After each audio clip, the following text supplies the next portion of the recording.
Hey everyone, welcome back. We're finishing up our 10th week working from home. We've had Gigi, our cat, for 2 months now, and she's been quite the diva, the apple of our eye. Gigi gets fed and cuddles from my girlfriend, while I clean her litter box and give her all the scritches and scratches she needs, of course, only when she wants them. Today's video is mostly about which stocks I'm buying right now as a cautious investor in this very strange market, completely disconnected from reality.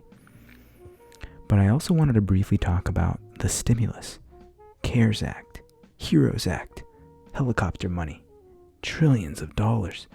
Will it be enough? Did hoarding cash just go out of style? Tell me, what have you used the round one stimulus check for? I stumbled on this passionate, sensible guy today. I agree with him that it would be helpful for the average American if the government and banks could put a pause on all payments owed and tack them on at the tail end as temporary relief, so the stimulus checks and other government assistance can be for staples, consumer staples like food and housing payments. After all, the stimulus is our tax money we've already paid the government. These checks are what they are. I mean, let's be serious. I'm not going to turn away $1,200 because, number one, if you're going to give it to me, I'm taking it. And number two, it's our fucking money, not yours. It's ours. We paid that in taxes for everything we do every fucking day. So, okay. Look at the typical family: mortgage payment, healthcare payment, car payments, electric, water, garbage, phone, blah, blah, blah, blah. So maybe the $1,200 covers the mortgage. But what about all the other costs that we have each month? This $1,200 thing isn't doing shit for the normal working family. You want to help? Here's one idea. Tell the fucking banks and mortgage companies to stop all mortgage payments at this time. Just stop them. And don't give me that 3-month furlough bullshit. How does that even make sense? So someone who lost their job because you said to stay at home doesn't pay mortgage for 3 months, but in the 4th month they have to not only pay that month that's due, but also the 3 months they owed in full because it was furloughed? How the fuck does that help, you greedy cocksuckers? Someone was just unemployed and not earning money for 3 months. They weren't earning money. Hello? Now they just start back to work and all that money magically appears so they can pay the 3 months in a lump sum. How are they fucking paying that? Are you fucking idiots? Look, it almost makes sense that they can stop paying the current mortgage due for the month when they go back to work. But they can't pay the prior 3 months. They had no income. So here's the idea. Just add the 3 fucking months of the furlough to the back end of the loan. So if they have, let's say, 19 years and 6 months left in their mortgage, just add the 3 months. So now they have 19 years and 9 months. How fucking hard is that? You'll get your money, you shitbags. It's just delayed. The working stiff wins if you do that. It really helps. It actually helps. And what is up with these banks and lending assholes? I mean, come on. You literally make billions of dollars in profit quarterly. That's every 3 months. The last crash was 10 years ago.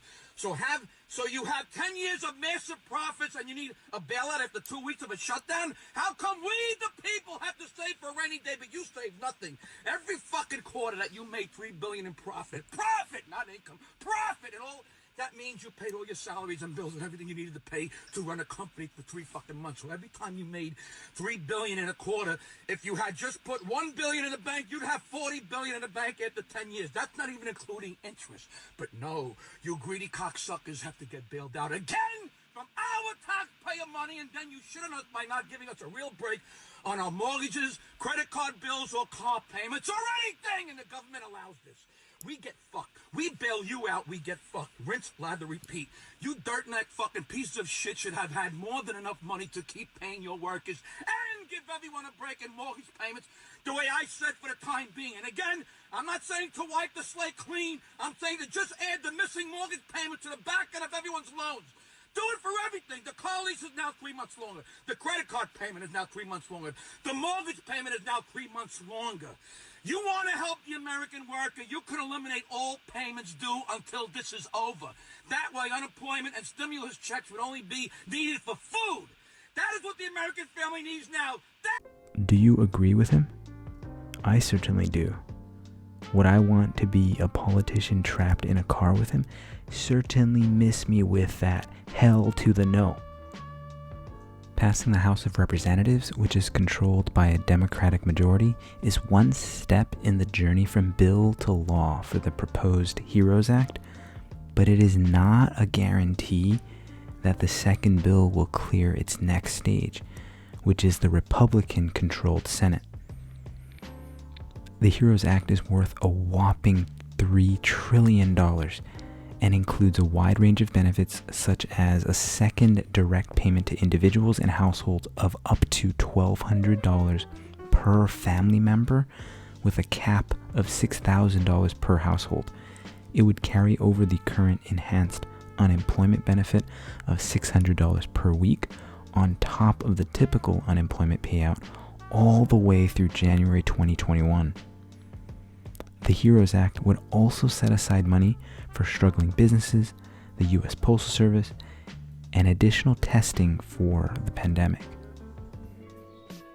Here's a quick summary update of my personal capital account where I've linked all of my investment accounts to this particular platform.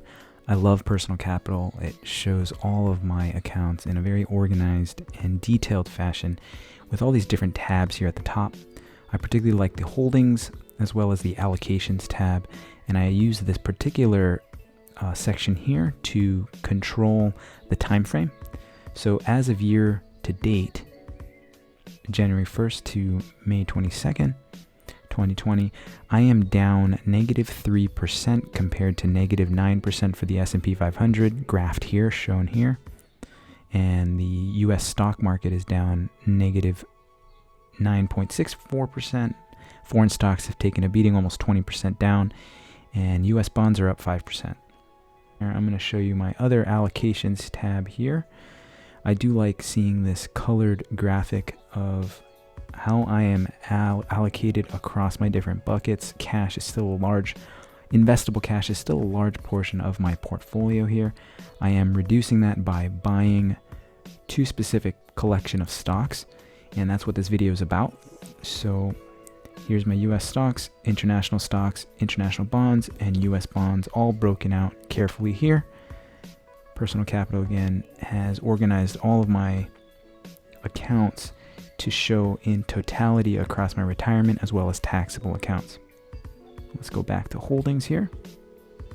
So of my $121,200, I am building out my positions in two particular funds here, VXUS and QQQ. VXUS is the Vanguard Total International Stock Index Fund, and you can see the total balance here across all of my accounts is almost $3,000. And the QQQ, which tracks the NASDAQ 100 index, is about $13,500. And I am building these positions out in my Vanguard taxable account. And this is what this video is focusing on. And the reason why I'm building these positions out is I'm already well diversified in my retirement accounts, which tracks the S&P 500, total US bond index, and a particular Vanguard fund in my Roth IRA that tracks US value stocks as well as international value stocks and US corporate bonds. So what I'm trying to highlight here is I'm focusing on reducing my investable cash by really building out these positions here in VXUS and QQQ. So currently together it's about $16, give or take $1,000, and that's a really small portion of my total portfolio balance of $121,000. But one day I hope to have these two particular funds make up a huge chunk of this portfolio. With that said, this is the number of shares, this is the current price, and these are kind of the gain-loss figures here. Again, to kind of highlight, I am reducing my investable cash shown at the bottom here to purchase shares of VXUS and QQQ.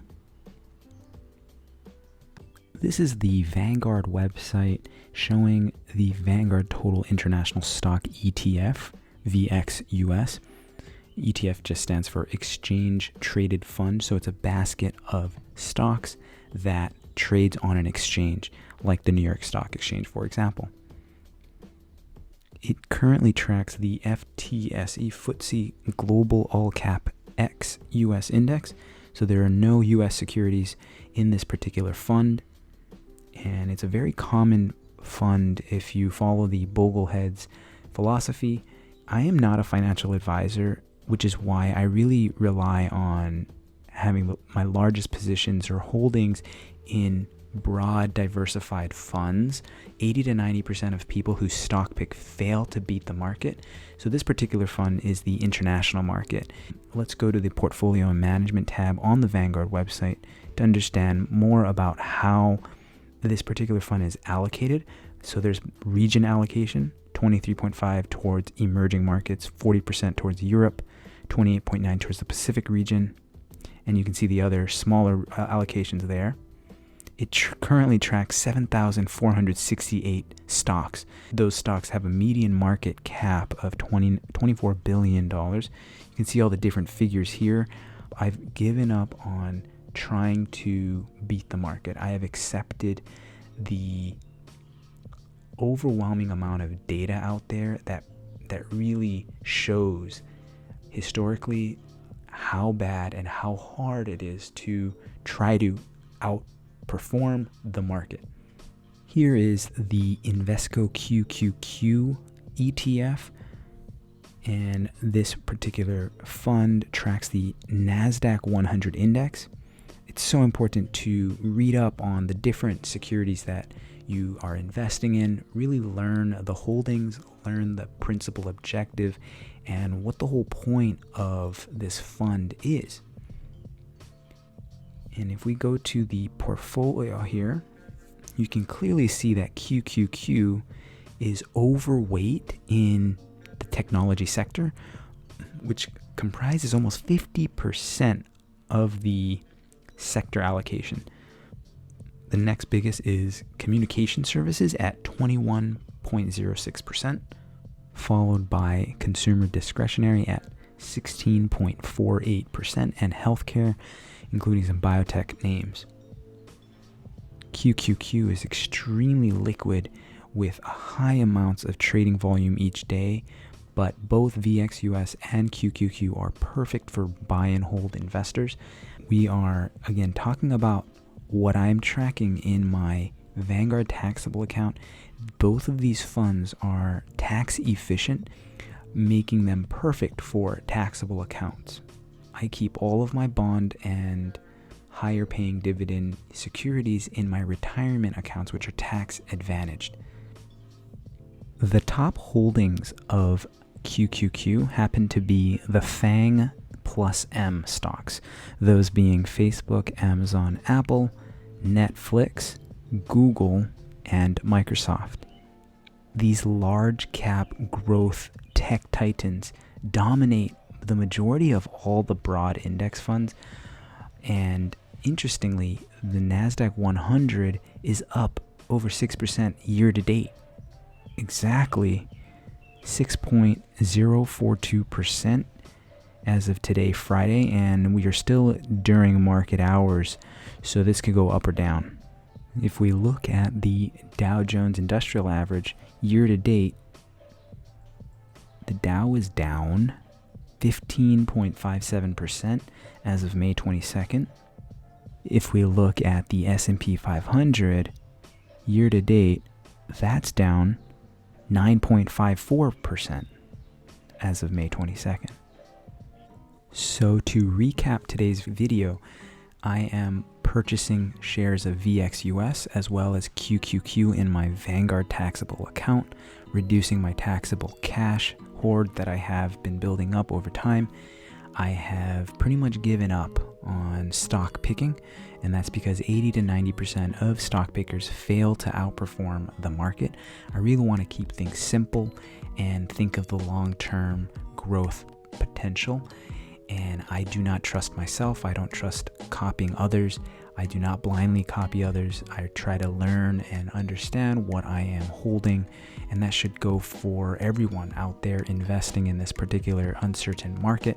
We really can't predict what's going to happen in these next few months as states begin to reopen, as more government stimulus, hits our checking accounts and whatnot. So with that said, invest for the long term. try not to panic sell. I'm not a financial advisor, and I try to keep it simple. I try to keep it tax efficient, and I really try to understand the long-term data. Although the history does not predict the future, it tells a good picture of how asset prices move in tandem with each other. Try to include data that has multiple recessions or market crashes. Don't just rely on some guy or gal telling you, oh, this is the hot stock to buy. No one really knows. So that's another reason why I rely on broad index funds for the majority of my investment holdings. Thanks so much. Till next time.